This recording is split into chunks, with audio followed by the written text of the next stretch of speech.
उत्तर प्रदेश के chief minister Yogi Adityanath अपनी पूरी कैबिनेट के साथ प्रयागराज महाकुंभ में स्नान करने चले गए थे। स्नान ही नहीं किया बल्कि वहां कैबिनेट की बैठक भी बिठाई गई और उसके बाद मीडिया को जानकारी भी दी गई कि कैबिनेट ने क्या क्या फैसले किए हैं। और उस पीसी के बाद पूरी की पूरी कैबिनेट, सब लोग संगम में डुबकी लगाने, इवन मुख्यमंत्री भी खुद, सब के सब मंत्री, नेता और जितने लोग थे वो सब संगम में डुबकी लगाने चले गए। लेकिन प्रेस कॉन्फ्रेंस के दौरान एक ऐसी तस्वीर आई जो तमाम अटकलों को, तमाम उन कहानियों को जो 2024 लोकसभा चुनाव के तुरंत बाद रची गई, जिसमें लखनऊ से लेकर दिल्ली का राजनीतिक गलियारा शामिल था, जिसमें बताया जा रहा था कि दोनों के दोनों प्रदेश के उप मुख्यमंत्री कहीं ना कहीं मुख्यमंत्री से नाराज हैं।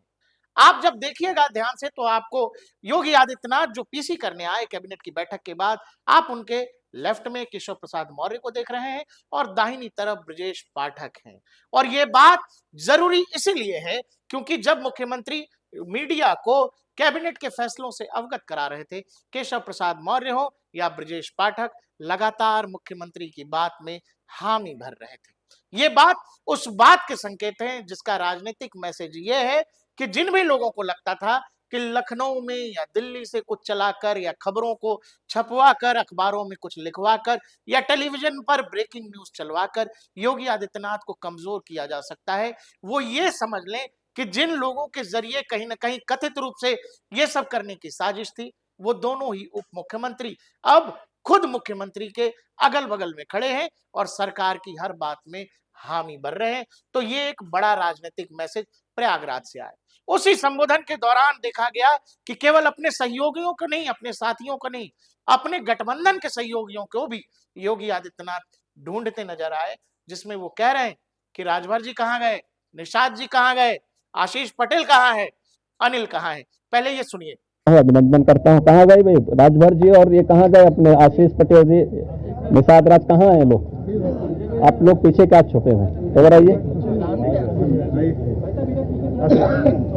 कहाँ राजभर जी कहाँ गए? अनिल कहाँ है? अनिल कहाँ है?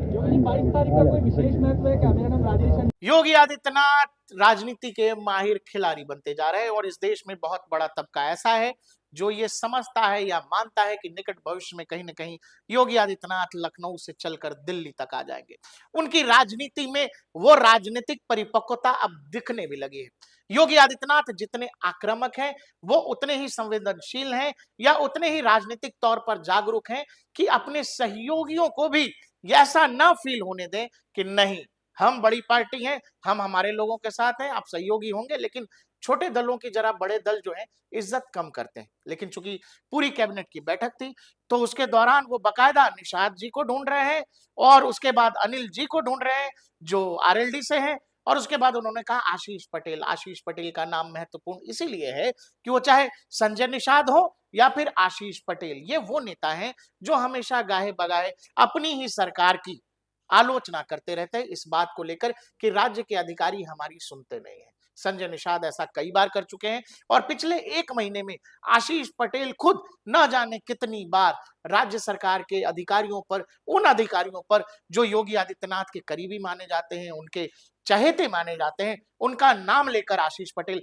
कई बार आलोचना कर चुके हैं। और ऐसे में जब इन नामों को सबके सामने योगी आदित्यनाथ पुकारते हैं तो कहीं ना कहीं मैसेज देते हैं कि तमाम विवादों के बाद, तमाम अड़चनों के बाद उत्तर प्रदेश की सरकार में योगी आदित्यनाथ सब कुछ मैनेज करके चल रहे हैं। और इसी सब के बाद पूरी की पूरी कैबिनेट कैसे चली गई संगम में डुबकी लगाने और कैसे योगी आदित्यनाथ के अंदर का एक बच्चा जग गया, हम उस वीडियो के साथ छोड़ते जाते हैं आपको कि कैसे पूरी कैबिनेट जब डुबकी लगाती है और एक दूसरे के ऊपर मां गंगा का पानी मुख्यमंत्री सहित छिड़कने लगा।